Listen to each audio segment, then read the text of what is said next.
بسم اللہ الرحمن الرحیم۔ حضرت ابن عباس کے شاگرد حضرت مجاہد فرماتے ہیں، جب میں نماز شروع کرتا تھا تو شیطان میرے سامنے حضرت ابن عباس کی صورت اختیار کر کے آ جاتا تھا، تو مجھے حضرت ابن عباس کا ارشاد یاد آیا تو میں نے اپنے پاس ایک چھری رکھ لی۔ جب وہ میرے سامنے آیا تو میں اس پر چڑھ گیا اور اس کو چھری کھونپ دی، جس کی تاب نہ لا کر وہ زمین پر دھڑام سے گر پڑا۔ اس واقعے کے بعد میں نے اس کو کبھی نہیں دیکھا۔ حضرت ابن عباس فرماتے ہیں کہ اللہ تعالی نے جنات کی طرف ایک رسول مبعوث فرمایا جس نے ان کو اللہ کی اطاعت کا حکم فرمایا، اور یہ کہ اس کے ساتھ کسی کو شریک نہیں کریں گے اور ایک دوسرے کو قتل نہیں کریں گے۔ جب انہوں نے اللہ تعالی کی اطاعت چھوڑ دی اور قتل کرنا شروع کر دیا تو اس وقت سے فرشتوں نے کہا تھا، اتجعل فیہا، کیا آپ زمین میں اس کو پیدا کرنا چاہتے ہیں جو زمین میں فساد کرے گا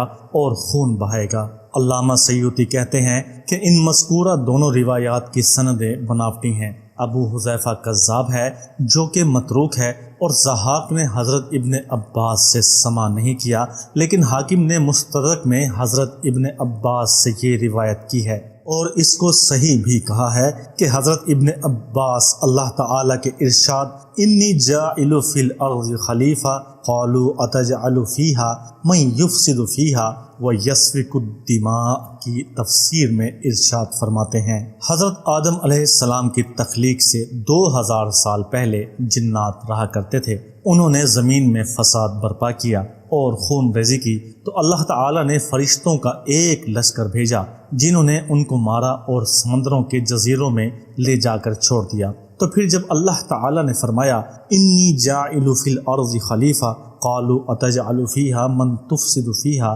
وتسفک الدماء، یعنی میں زمین میں ایک نائب ضرور بناؤں گا، کہنے لگے کیا آپ پیدا کریں گے زمین میں ایسے لوگوں کو جو فساد کریں گے اور اس میں خون ریزی کریں گے جیسا کہ ان جنات نے کیا تھا؟ تو اللہ تعالیٰ نے فرمایا انی اعلم ما لا تعلمون، یعنی میں جانتا ہوں جو تم نہیں جانتے۔ جنات کس دن پیدا ہوئے، کون سی مخلوقات پہلے اور کون سی بعد میں پیدا ہوئی؟ حضرت ابو العالیہ سے روایت ہے، فرماتے ہیں اللہ تعالیٰ نے فرشتوں کو بدھ کے دن پیدا کیا اور جنات کو جمعرات کے دن پیدا کیا، اور حضرت آدم علیہ السلام کو جمعہ کے دن پیدا کیا۔ پھر جنات کی ایک قوم نے کفر اختیار کیا۔ حضرت وحیبت حضرت ابن عباس سے روایت کرتے ہیں کہ اللہ تعالیٰ نے جنت کو دوزخ سے پہلے، اپنی رحمت کو غضب سے پہلے، آسمان کو زمین سے پہلے، سورج اور چاند کو ستاروں سے پہلے، دن کو رات سے پہلے، سمندر کو خشکی سے پہلے،